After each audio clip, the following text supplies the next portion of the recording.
A recent AP poll found that 52% of Americans believe the risks of admitting refugees outweigh the benefits, and arrivals should be restricted accordingly.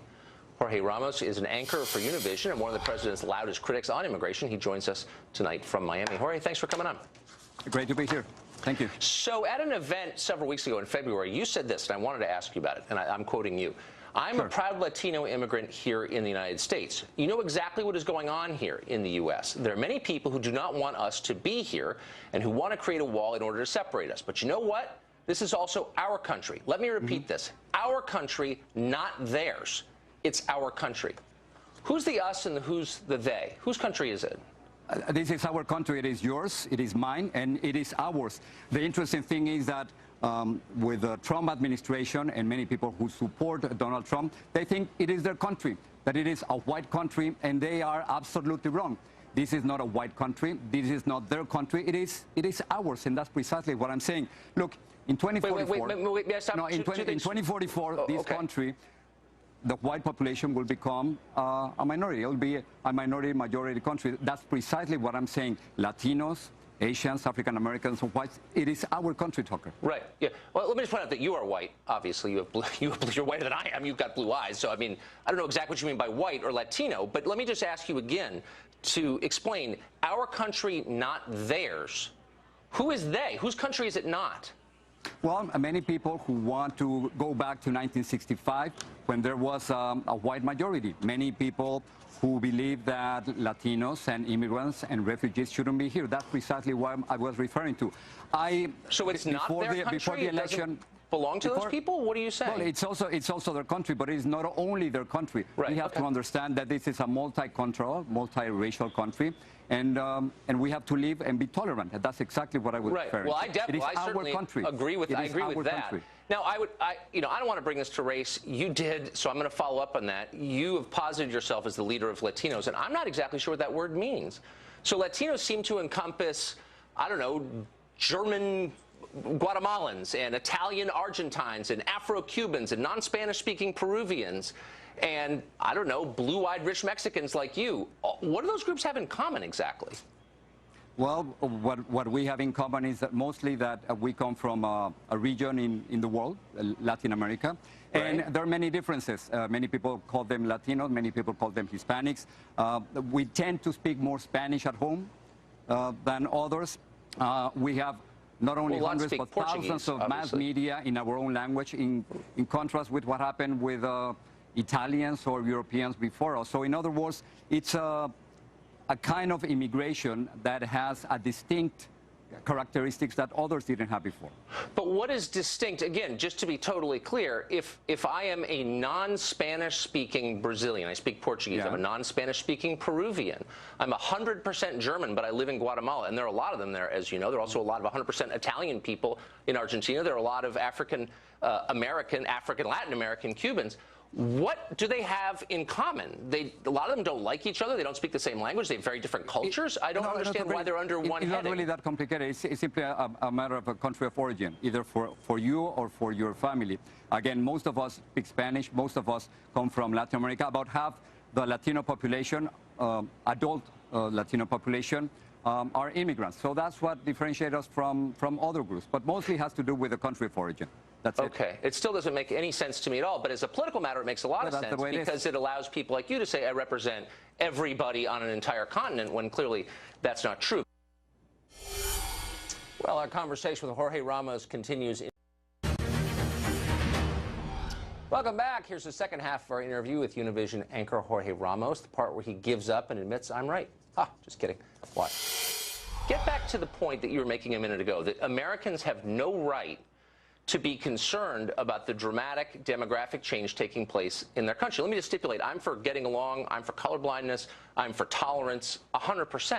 But I also think that if things radically change in your country, it's okay for you to say, what is this? And maybe I don't want to live in a country that looks nothing like the country I grew up in. Is that bigoted? It seems to me in Mexico you'd be allowed to say that.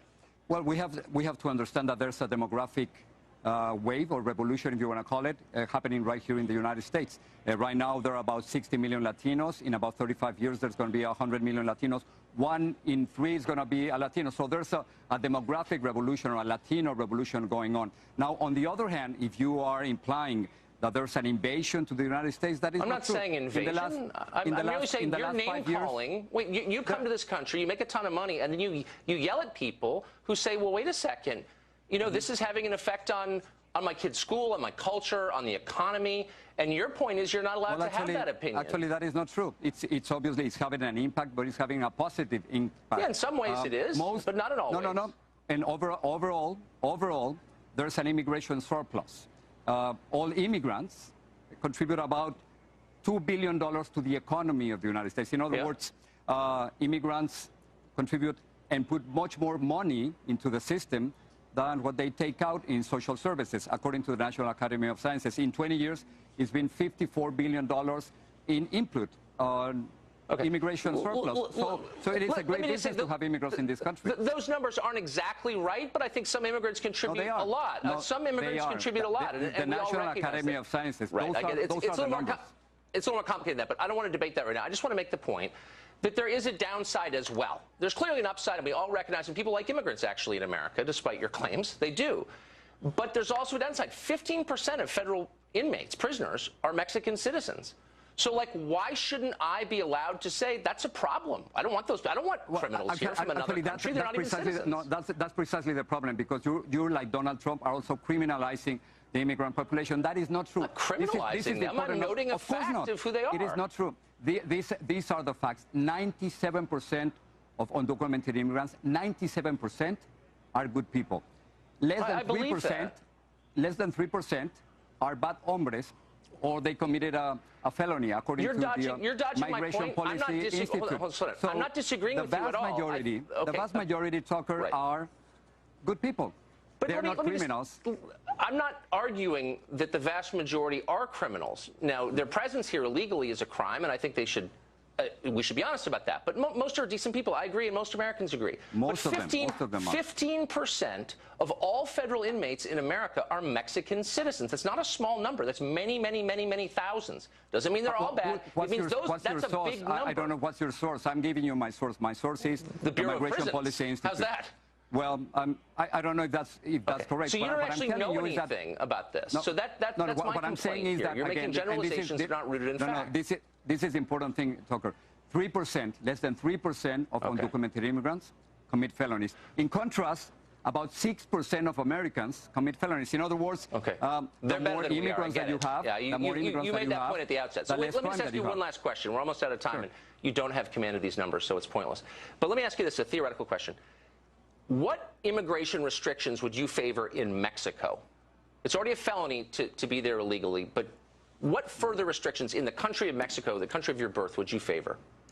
Mexico is a terrible example for the protection of immigrants. Mexico treats Central American immigrants in a terrible way. So I wouldn't put Mexico as an example. I think countries should be judged by the way they treat the most vulnerable, not the most powerful. And Mexico is doing a horrible job when it comes to human rights and when it comes to treating Central Americans. On the other hand, here in the United States, I think we have the responsibility to treat immigrants in a decent, in a humane way. We are responsible partly because of that. They come here, undocumented immigrants, because there are thousands of American companies who hire them, and millions of Americans, including you and me and the audience, who benefit from their work. So I think we have the right and the responsibility to treat them much better than the way they treat them in Mexico. Let me just ask you really quickly. Will you just acknowledge the truth, and you're obviously a very rich person, and I'm around rich people a lot. Rich people in America disproportionately benefit from low-wage, low-skilled immigration in the form of household help, in the form of cheap labor. Let's be totally honest. The middle of the country doesn't benefit a lot from this. It lowers wages. They don't hire a lot of household help. And there is a lot of crime, whether you're willing to admit it or not. So why are they bigots for... No, there's not a lot of crime because... Look, you don't actually know about, so let's just pretend that I didn't say that because it's a stupid argument. Donald Trump is the king of fake news when it comes to undocumented immigrants. I've heard the talking points. But let me just get back to the economics of it. It doesn't actually help an American citizen born here making 40 grand a year to have a bunch of people willing to work for 25 grand a year move into his town. Will you concede that? No. There's a minimum impact on... No, you can laugh if you want, but that's not the truth. Because you're laughing, that doesn't mean it's the truth.